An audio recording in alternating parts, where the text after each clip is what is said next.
नमस्कार, मैं अजय कुमार। जिसका जैसा जीवन चिंतन वह उस तरीके से अपनी बात को रखता है।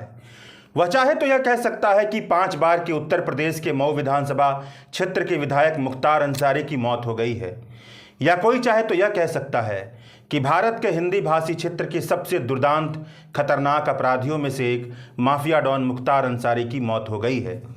मगर इन सबसे अलग सच की एक पहेली यह भी है कि जो व्यक्ति माफिया डॉन हो और 5 बार लोगों की वोट से चुन करके विधानसभा में भी पहुंचा हो, वह भारतीय समाज की सबसे कड़वी हकीकत को बयां कर रहा होता है। उस व्यक्ति का जीवन यह खुलकर बताता है कि भारतीय समाज को नियंत्रित करने वाली परंपराएं, प्रथाएं और लोकतांत्रिक शासन प्रशासन इतनी जर्जर रही हैं कि जिस व्यक्ति के हाथ में बंदूक है वही व्यक्ति उसका रहनुमा भी बन जाता है। यह कैसे संभव है? अगर वह व्यक्ति दोषी है तो शासन प्रशासन भी दोषी है।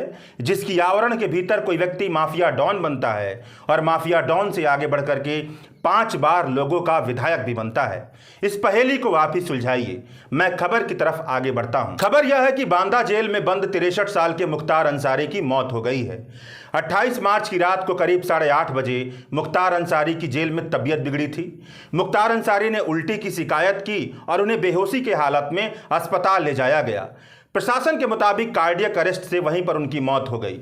उनकी मौत पर कई तरह के सवाल उठ रहे हैं। दवायर पर छपी उमर राशिद की रिपोर्ट बताती है कि मुख्तार अंसारी के मौत के हफ्ते भर पहले ही मुख्तार अंसारी ने बाराबंकी के एमपी एमएलए कोर्ट में यह शिकायत पत्र दायर की थी कि उन्हें ऐसा लग रहा है कि पिछले 40 दिनों में उनके खाने में कम से कम 2 बार जहर मिलाया गया है, जिससे उनकी तबीयत थोड़ी बहुत बिगड़ी हुई लगती है।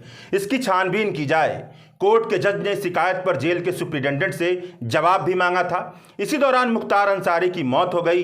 कई नेताओं ने मुख्तार अंसारी की मौत पर सवाल भी उठाए हैं। उत्तर प्रदेश के भूतपूर्व मुख्यमंत्री और समाजवादी पार्टी के नेता अखिलेश यादव ने एक्स पर लिखा है, यानी ट्विटर पर लिखा है कि हर हाल में और हर स्थान पर किसी के जीवन की रक्षा करना सरकार का सबसे पहला दायित्व और कर्तव्य है। थाने में बंद रहने के दौरान, जेल के अंदर आपसी झगड़े के दौरान, जेल के अंदर बीमार होने पर, न्यायालय ले जाते समय, अस्पताल ले जाते समय, अस्पताल में इलाज के दौरान झूठी मुठभेड़ दिखाकर, झूठी आत्महत्या दिखाकर, किसी दुर्घटना में हताहत दिखाकर जैसे हालातों में से किसी भी हालात में किसी बंधक या कैदी की मृत्यु होना न्यायिक प्रक्रिया से लोगों का विश्वास उठा देगा। ऐसे सभी संदिग्ध मामलों में सर्वोच्च न्यायालय के न्यायाधीश की निगरानी में जांच होनी चाहिए। सरकार न्यायिक प्रक्रिया को दरकिनार कर जिस तरह से दूसरे रास्ते अपनाती है वह पूरी तरह से गैर कानूनी है। जो हुकूमत जिंदगी की हिफाजत न कर पाए उसे सत्ता में बने रहने का कोई हक नहीं है। उत्तर प्रदेश सरकारी अराजकता के सबसे बुरे दौर से गुजर रहा है। यह यूपी में कानून व्यवस्था का शून्यकाल है। अब मुख्तार अंसारी के पूरी जीवन यात्रा पर बात करते हैं, जिसमें तकरीबन 17 साल से ज्यादा का वक्त तो केवल जेल में गुजरा है। अपराध की दुनिया है, राजनीति की दुनिया है, जेल के भीतर उनकी मौत हो जाती है। उसकी कहानी है। मुख्तार अंसारी की पैदाइश साल 1963 में हुई थी। मुख्तार अंसारी की पारिवारिक पृष्ठभूमि भी गजब की रही है। मुख्तार अंसारी के दादा पेशे से डॉक्टर थे और डॉक्टर से आगे की पढ़ाई लिखाई करने के लिए विदेश भी गए थे। कहा जाता है कि गांधी जी के साथ उनकी काफ़ी अच्छी खासी नज़दीकियां थी। खिलाफत आंदोलन में भी शामिल हुए थे।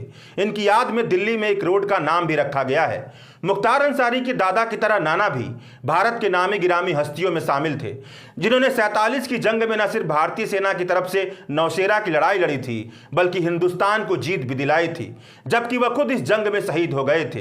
खानदान की विरासत को मुख्तार अंसारी के पिता ने आगे बढ़ाया। मुख्तार अंसारी के पिता सुभान अल्लाह अंसारी कम्युनिस्ट विचारधारा के नेता थे। अपने जमाने में साल 1971 में निर्विरोध नगर पालिका चुने गए थे। इन सब के अलावा भारत के पूर्व राष्ट्रपति हामिद अंसारी से भी मुख्तार अंसारी के बहुत दूर का रिश्ता होता है और बहुत दूर के रिश्ते में वह चचा जान लगते हैं।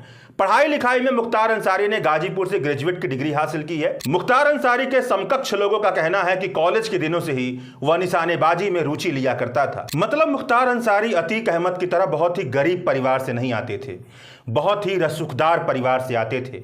अतीक अहमद की तरह 10वीं फेल भी नहीं थे, बल्कि ग्रेजुएट की डिग्री हासिल की थी। मुख्तार अंसारी के 3 भाई हैं। वह अपने 3 भाइयों में सबसे छोटे भाई हैं। वर्तमान में उनके एक भाई अफजल अंसारी गाजीपुर से सांसद हैं। साल 2019 में उत्तर प्रदेश की लोकसभा चुनाव में भाजपा का दबदबा रहा।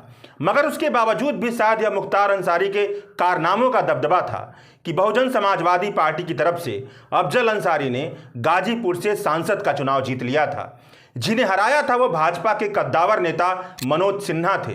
वही मनोज सिन्हा जो बाद में जाकर के जम्मू कश्मीर के गवर्नर बनते हैं, वही मनोज सिन्हा जिनके बारे में मीडिया में यह भी खबर चल रही थी कि उत्तर प्रदेश का मुख्यमंत्री उन्हें बनाया जा सकता है। मगर अब अफजल अंसारी ने बहुजन समाजवादी पार्टी की साथ को छोड़ दिया है।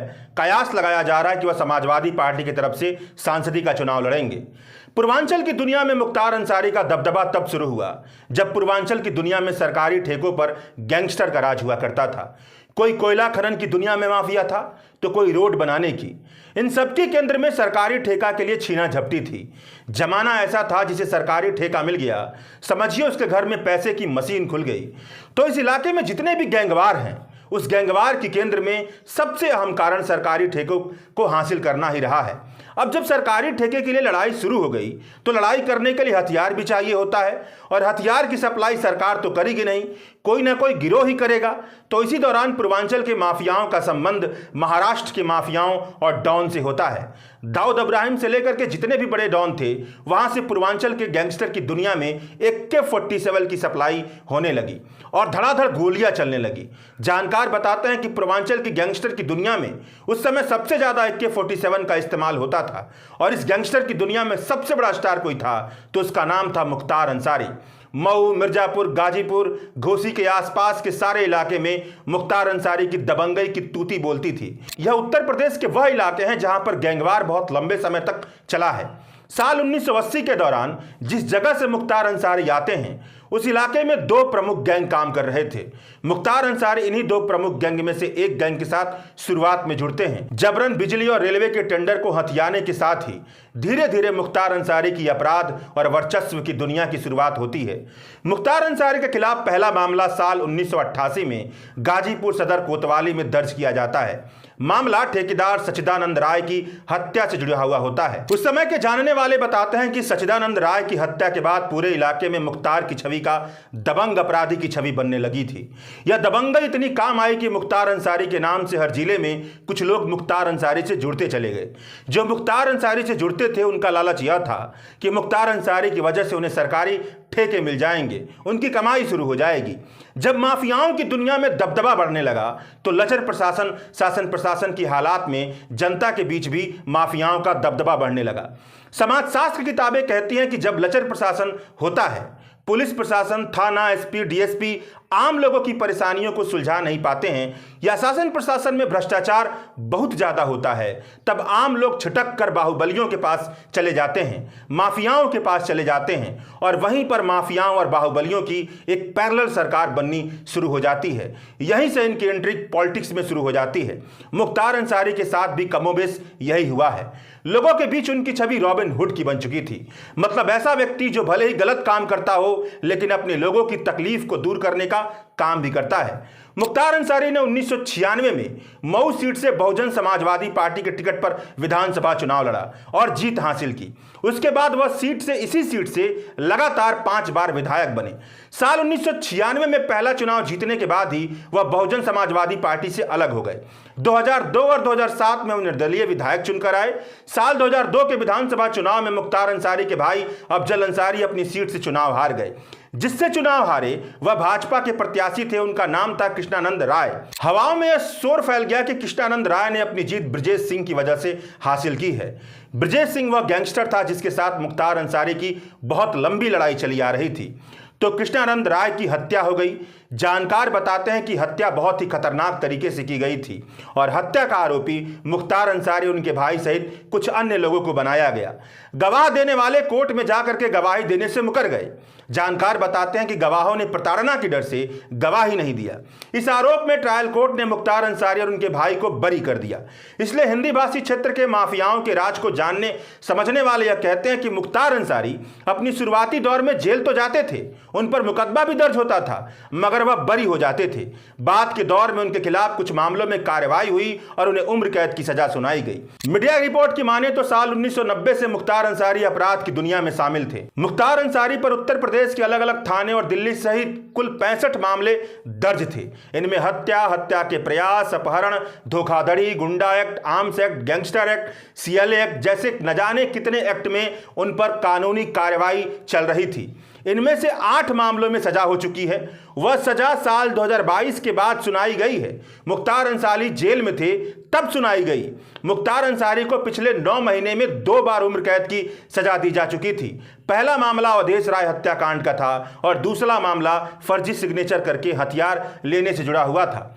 साल 2005 में जब मऊ में दंगे हुए थे तब मुख्तार खुली जीप में घूम रहे थे। अक्टूबर 2005 में मुख्तार को दंगा करने के आरोप में जेल जाना पड़ा था।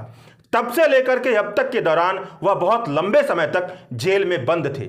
साल 2008 में मुख्तार अंसारी फिर से बसपा में जाकर मिल गए। मायावती ने उन्हें गरीबों का मसीहा बता दिया। यह भी कहा कि उन्हें झूठे मामले में फंसाया गया है। साल 2009 में लोकसभा चुनाव लड़ा, मगर भाजपा के नेता मुरली मनोहर जोशी से बहुत ही मामूली अंतर से हार गए। फिर से साल 2010 में बहुजन समाजवादी पार्टी ने, मतलब मायावती की पार्टी ने, मुख्तार अंसारी को पार्टी से बाहर निकाल दिया और यह कह दिया कि आपराधिक मामलों में फंसा हुआ यह व्यक्ति है। उसके बाद मुख्तार अंसारी और उनके परिवार के लोगों ने मिलकर के कौमी एकता दल बनाया, मतलब नई पार्टी बनाई। साल 2012 में मुख्तार अंसारी ने इसी पार्टी के तहत मऊ से फिर से विधानसभा सीट जीत लिया। साल 2014 में मुख्तार अंसारी बनारस से नरेंद्र मोदी के खिलाफ चुनाव लड़ने जा रहे थे, मगर बाद में यह कहकर कि इससे सांप्रदायिक आधार पर वोटों का ध्रुवीकरण हो जाएगा, अपना नाम वापस ले लिया। मुख्तार अंसारी के बजाय कांग्रेस की तरफ से साल 2014 में नरेंद्र मोदी के खिलाफ जिसने चुनाव लड़ा, उनका नाम अजय राय है। यह मौजूदा वक्त में यूपी में कांग्रेस के अध्यक्ष हैं।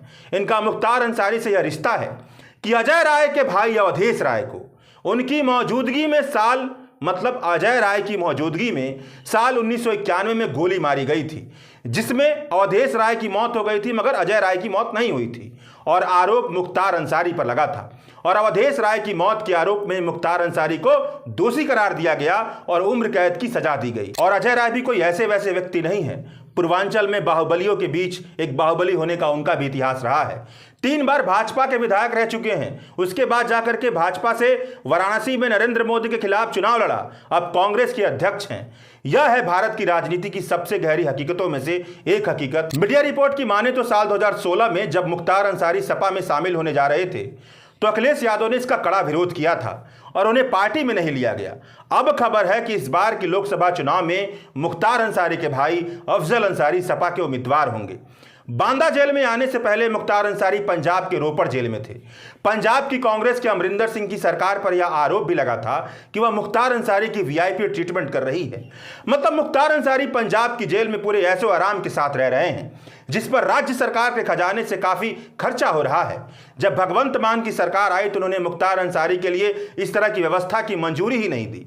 पिछले साल सुप्रीम कोर्ट के आदेश पर मुख्तार अंसारी को पंजाब के रोपड़ जेल से निकाल करके उत्तर प्रदेश के बांदा मंडल कारागार में ट्रांसफर कर दिया गया। जब मुख्तार अंसारी बांदा जेल में आए तो वहां पर नए ट्रांसफर होकर आए जेल अधीक्षक ने कुछ दिनों के बाद ही मेडिकल लीव ले लिया और उसके बाद वह कभी लौट कर नहीं आए। उसके बाद जो जेल अधीक्षक की नियुक्ति हुई उसने कभी कार्यभार ही नहीं संभाला तो उसको भी सस्पेंड कर दिया गया। मतलब यहां जेल अधीक्षकों की नियुक्ति का भी गजब का खेल है। जब अतीक अहमद को कई पुलिस वालों की निगरानी में कुछ नौजवानों ने गोली मारकर हत्या कर दी थी तो इस हत्या के बाद से मुख्तार अंसारी आरोप लगा रहे थे कि उन्हें भी राज्य सरकार किसी ना किसी तरीके से मरवा देगी। अब जब उनकी मौत हो गई है तो उस मौत पर भी कई सारे सवाल खड़े हो रहे हैं, जिसका जिक्र मैंने कर दिया है। इन सब के अलावा मुख्तार अंसारी को लेकर के कई तरह की बातें और भी हैं, क्योंकि मुख्तार अंसारी का जीवन एक माफिया डॉन और 5 बार विधायक बनने वाले व्यक्ति का जीवन है, इसलिए वह बातें किस्सों के शक्ल में मौजूद हैं। चूंकि किस्से बहुत ही जल्दी फैलते हैं तो यही किस्से मुख्तार अंसारी के बारे में हिंदी प्रदेश में फैले हुए हैं। जैसे मुख्तार अंसारी जेल के भीतर से ही अपना पूरा गिरोह चलाते थे, जेल के भीतर ही तालाब खुदवा रखी थी और उससे ताजी मछलियां खाते थे, अधिकारियों के साथ बैडमिंटन खेलते थे।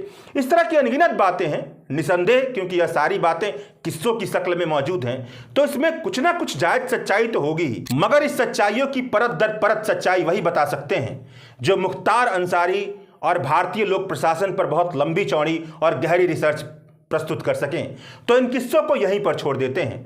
अंत में चलते चलते यह बात भी ध्यान में रखिए कि अगर कोई कह रहा है कि माफिया डॉन का राज खत्म हो गया है, तो यह बात सही नहीं है।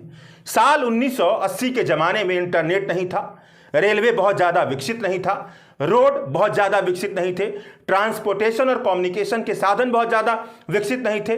तो उस समय के लचर प्रशासन के दौर में माफिया डॉन निकलते थे। आज इंटरनेट है, ट्रांसपोर्टेशन और कम्युनिकेशन के सारे संसाधन मौजूद हैं और विकसित किस्म के हैं। सरकार छानबीन करने के लिए मोबाइल में घुस जाती है। उसके बावजूद भी भारत में पहले के मुकाबले भ्रष्टाचार भयंकर तौर पर मौजूद है। 2019 के चुनाव में 50,000 करोड़ रुपए खर्चा हुआ था और 2024 के चुनाव में 1 लाख करोड़ रुपए खर्च होने का अनुमान लगाया जा रहा है। इलेक्टोरल बॉन्ड ने भयंकर भ्रष्टाचारियों का खुलासा कर दिया है। यह सारे भ्रष्टाचारी उन माफियाओं डॉन से बढ़कर हैं जो ठेके के लिए लड़ते थे और माफिया डॉन बन जाते थे।